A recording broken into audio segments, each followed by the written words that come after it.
प्रणाम, ओम नमः शिवाय। सभी स्पिरिचुअल मित्रों को राम राम नमस्कार। तो आज की हमारी वीडियो का टॉपिक है कि कुंडलनी शक्ति जागृत होने के बाद में क्या होता है। या बहुत से लोग ऐसे पूछते हैं कि मेरी जो कुंडलनी एनर्जी है वो सहस्त्रार चक्र में पहुंच गई, अब आगे क्या होगा, इस चक्कर में पहुंच गई, ये हो गया, अब आगे आगे क्या होगा। तो आगे क्या होगा वो मैं आपको अपने अनुभव और अपने समझ से बताने की कोशिश करूंगा कि ये एनर्जी सहस्त्रार चक्कर पर पहुंच जाए या आपके शरीर में एनर्जी चल रही है तो उसके बाद में आपके साथ आगे क्या होगा। तो ठीक है, इसके लिए आपको पंचकोश को समझ लेना जरूरी है, जो ऋषि मुनियों ने बताया कि अन्न में कोश, प्राण में कोश, मनो में, विज्ञान में और आनंद में कोश। ये हमारे पांच मतलब हमारे अस्तित्व के पांच हिस्से होते हैं। तो इसको थोड़ा सा समझ लो कि पहला क्या होता है। ये जो अन्न में कोश है, जो हम शरीर बचपन से देखते ही आ रहे हैं, तो ये तो हमारा हो गया पहला अन्न में कोश है। इसको तो सभी लोग जानते हैं, जितने मतलब आम लोग हैं, नॉर्मल लोग हैं, सभी जानते हैं इस बात को। तो लेकिन उसके अलावा जो प्राण में कोश है उसकी जानकारी लोगों को नहीं होती है। तो अब क्या हुआ कि आपकी कुंडलनी शक्ति जाग गई या जैसे भी करके, तो आपको क्या है कि प्राण में कोश की भी जानकारी हो गई। प्राण में कोश यानी कि जो आपके अंदर एनर्जी चल रही है, जो वाइब्रेशन आपके अंदर चल रहे हैं, जो ठंडा गर्म चींटियां चलना या ये मतलब तमाम तरह की बातें हैं, ये सब आपके एनर्जेटिक शरीर में होती है। तो ये तो है ही है, जो हम देख रहे हैं फिजिकल शरीर, ये है ही है। इसके अलावा आपका क्या हो गया, ऊर्जा का जो शरीर हो गया, तो उसके अंदर ये वाइब्रेशन, कुंडलनी और ये सारा मामला उसी के अंदर चलता रहता है। तो अब क्या हुआ कि जैसे ही आपकी कुंडलनी शक्ति जागृत हुई तो आप अब दो चीजों को जानने लग गए। एक तो जो सभी जानते हैं ये शरीर हो गया, और दूसरा फिर ये हो गया इसके अंदर जो एनर्जी चल रही है वो। तो अब इसके आगे क्या होगा, यानी कि यहाँ तक तो आप समझते हैं कि एनर्जी चल रही, इतना तो आप जान गए। लेकिन इसके बाद में अगला स्टेप क्या आएगा। तो जैसा ऋषि मुनियों ने बताया, उन्होंने तो सीक्वेंस से बताया है कि पहले अन्न में कोश, फिर प्राण में कोश, फिर मनो में, फिर विज्ञान में, ऐसे होता है। और जहां तक मेरा अपना अनुभव रहा है तो मेरे साथ भी बिल्कुल ये इसी सीक्वेंस के अंदर ये बातें हुई कि पहले ये शरीर का था, फिर जैसे कुंडलनी शक्ति जागृत हुई तो मुझे पता लगा कि ओहो मेरे अंदर तो मतलब प्राण भी चलता है, एनर्जी भी चलती है, ये बात भी मुझे पता लगी। और उसके बाद में क्या हुआ कि ये जैसे आप लोग पूछते रहते कि एनर्जी यहाँ चली गई, वहां चली गई, तो मैं भी 1-1.5 साल तक मतलब मैं ये सब सोचता रहता था कि आज मेरी एनर्जी यहाँ है, शायद मेरी एनर्जी यहाँ से निकल जाएगी, ये हो जाएगा, वो हो जाएगा। तो ये सब हुआ भी। मेरी एनर्जी तो शुरुआत में क्राउन चक्कर से भी निकल गई थी, उसके बाद में भी सारे शरीर के अंदर मतलब सारी बॉडी में एनर्जी वगैरह चलती रहती थी। तो ये सब 1-1.5 साल तक हुआ। बाद में क्या हुआ कि मैं इस सब से मतलब कुछ बोर हो गया और कुछ नॉर्मल सी बात हो गई, तो मैंने इन सब पर ध्यान देना छोड़ दिया। तो अगला जो स्टेप हुआ मेरे साथ वो क्या है, मनोमय कोश। अब मनोमय कोश क्या है, जैसे ये शरीर हो गया, प्राणमय कोश आप समझ गए कि आपके अंदर एनर्जी चल रही है। तो उसी तरह से हमारा जो अस्तित्व है इसके अंदर क्या है कि एक हमारा मन भी है। जैसे प्राण है वैसे ही हमारा मन है। तो मन है उसको अलग से हमें समझना पड़ता है। वैसे तो आम आदमी जो भी है वो जानता ही है कि मन है और मन में ये सारी बातें हैं, लेकिन आप देख सकते हैं कि जो आम आदमी वो इतना ध्यान से इस बारे में नहीं सोचता है, मतलब नॉर्मल सोचते हैं और वो मन के साथ जुड़े हुए रहते हैं। लेकिन मनोमय कोश क्या है कि जैसे हमने एनर्जी को जाना कि एनर्जी ऐसे ऐसे काम करती है, तो वैसे मनोमय कोश का मतलब ये हो गया कि हम सारा जो हमारा मन है उसको हम सारे को ही जान लेते हैं कि कहाँ से विचार उत्पन्न होता है, क्यों मतलब कोई विचार उत्पन्न हुआ, आज तक हमारे अंदर जो भी विचार आ रहे हैं वो क्यों आ रहे हैं, कहाँ से आ रहे हैं, उनका कारण क्या है। और वही है ना कि जिस भी चीज के अंदर आप उलझे हुए रहोगे तो उससे संबंधित विचार तो आते ही रहेंगे। आप जिंदगी में करोगे आगे से आगे कुछ ना कुछ चलता रहेगा और कोई ना कोई विचार आता ही रहेगा। तो इस मनोमय कोश से आप इतनी आसानी से मतलब ऊपर नहीं उठ सकते।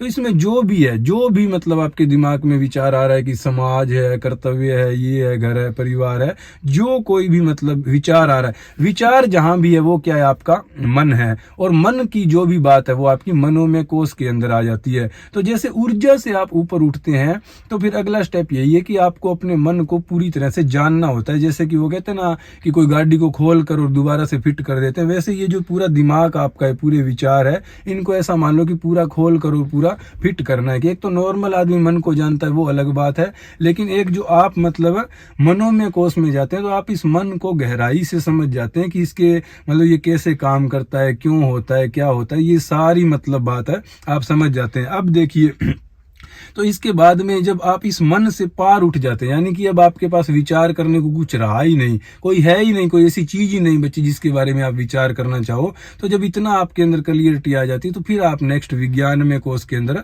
प्रवेश करते हो। लेकिन इसको थोड़ा दोबारा से समझ लो मनोमय कोश को, कि ये जो भी लोग कहते हैं कि मेरी एनर्जी यहाँ पहुंच गई, मेरी एनर्जी वहां पहुंच गई, क्या मेरा इनलाइटनमेंट हो गया, क्या हो गया, तो अब आप देखिए ना कि उन लोगों की, या आप अगर इसमें फंसे हुए हो तो आपकी समस्या क्या है कि अभी इन लोगों ने अपने मन को जाना ही नहीं है गहराई से, कि मेरे अंदर क्या क्या इच्छा है, मैं क्या क्या करना चाहता हूँ, क्या मतलब सिस्टम है मेरा। तो मन और विचार और इन सब चीजों को इन लोगों ने बिल्कुल भी नहीं जाना है। अभी ये सिर्फ एनर्जी से खेल रहे, जैसे एक आम आदमी है, इनको एनर्जी का पता लग गया तो बस ये मन में वो विचार चलने लग जाते हैं कि एनर्जी कहाँ चल रही है, वो आध्यात्मिक बातें सुनने लग जाते हैं। लेकिन जो मन है उसको मतलब पूरी तरह से मतलब क्या क्या उसके अंदर है, क्या क्या चीजें दबी पड़ी है, तो वो सब इन लोगों ने अभी तक देखा ही नहीं है। तो मैं अपने मतलब एक्सपीरियंस से ये बता सकता हूँ कि जो एनर्जी थी, जो मतलब कुंडलनी जागरण करने से हुआ, तो वो एनर्जी तो 1.5 साल के अंदर ही मैं उससे मतलब पार हो गया कि उसके बाद में उसके बारे में सोचने की जरूरत नहीं पड़ी।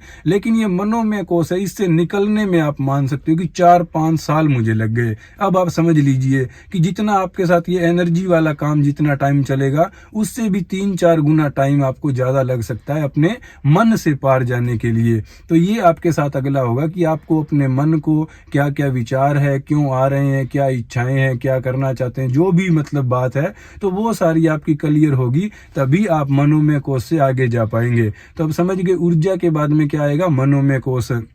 और मनोमय कोश के बाद में फिर अगला क्या है, अगला होता है विज्ञानमय कोश। तो विज्ञानमय कोश क्या होता है, जैसे लोग बात करते हैं ना कि फ्लो स्टेट की, हम मतलब किसी चीज को देख रहे हैं, हम कोई गाना बजा रहे हैं, उसमें हम एकदम डूब गए कि हमें शुद्ध बुद्धि नहीं रही, कोई भी काम करते हुए, जिसको फ्लो स्टेट बोलते हैं। यानी कि क्या होता है कि जो विचार होते हैं ना, विचार बीच में से हट जाते हैं और आप कोई भी काम कर रहे हो। जैसे मैं किसी चीज को देख रहा हूँ, विचार बीच में कुछ नहीं है, मैं सिर्फ देख रहा हूँ, या कोई भी काम आप कर रहे हो, क्योंकि मन हट गया ना बीच में से, तो विचार हट गया। अब आप जो भी काम कर रहे हो वो डायरेक्ट आप कर रहे हो। तो विज्ञान में कोश में क्या है कि आप सिर्फ देखते रहते हो कि क्या हो रहा है, अपने विचारों को भी आप देखते रहते हो। तो इसके अंदर जितने भी विशेष प्रकार का ज्ञान, एक तो मतलब सुना सुनाया होता है कि कर्मों से ये होता है, एक वो होता है। विज्ञान में क्या है कि जब आप चुप हो जाओगे, जब आपके मन में सारे विचार खत्म हो जाएंगे, तो फिर क्या है, आपके अंदर जो चीजें हैं और जो यूनिवर्स के अंदर जो और भी एनर्जी वगैरह जो कुछ भी हो रहा है, तो उन सब की आपको डिटेल में मतलब उनके आपको डायरेक्ट उनका ज्ञान मिल जाएगा। मतलब आप अपने दिमाग के अंदर कि मेरे पुनर्जन्म में क्या था, आगे क्या होगा, तो ये बातें हो गई, भूत भविष्य वर्तमान, या जो भी आप और इस ब्रह्मांड में जितनी भी जानने लायक बातें, जो जिन नियमों कानूनों से ये पूरा ब्रह्मांड चल रहा है, देवी है कि नहीं है, देवता है कि नहीं है, ये क्या है, भगवान क्या है, तो उन सब चीजों की आपको एनर्जी वगैरह की डायरेक्ट जब एक नॉलेज मिलती है, तो वो आपका विज्ञान में कोश होता है। यानी कि आप कुछ नहीं सोच रहे हैं, आपके मन में कोई इच्छा नहीं है, कोई विचार नहीं है, लेकिन उसके बावजूद भी जो चीजें आपको मतलब ध्यान में लगा लो या वैसे भी जो आपके ज्ञान में आ रही है, तो वो डायरेक्ट जो नॉलेज मिलती है वो विज्ञान में कोश होता है। एक तो सोचने समझने वाली नॉलेज है, और एक डायरेक्ट किसी चीज को देखकर नॉलेज मिले, वो विज्ञान में कोश है। तो अभी मैं अपनी खुद की बात करूं तो यही है कि मनोमय कोश से ऊपर उठने के बाद में विज्ञान में कोश है।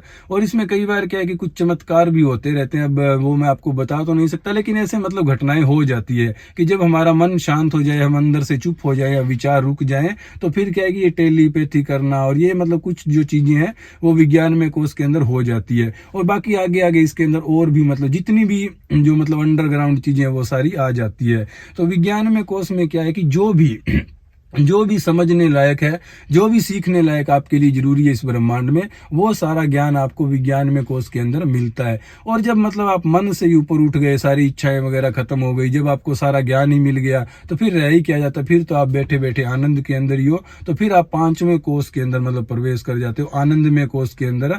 और मतलब वो सब हो जाए तो फिर आप अपने स्वरूप को जान ही जाते हो। तो इस तरह से ये यात्रा चलेगी।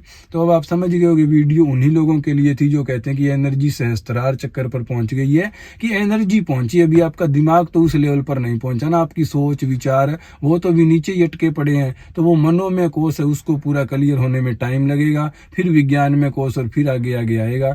तो उम्मीद है आप समझ गए होंगे कि अब क्या होगा, मतलब जागरण के बाद में क्या होगा, और ये क्राउन चक्कर में अगर आपकी एनर्जी पहुंच गई है तो उसके बाद में क्या होगा। ओम नमः शिवाय।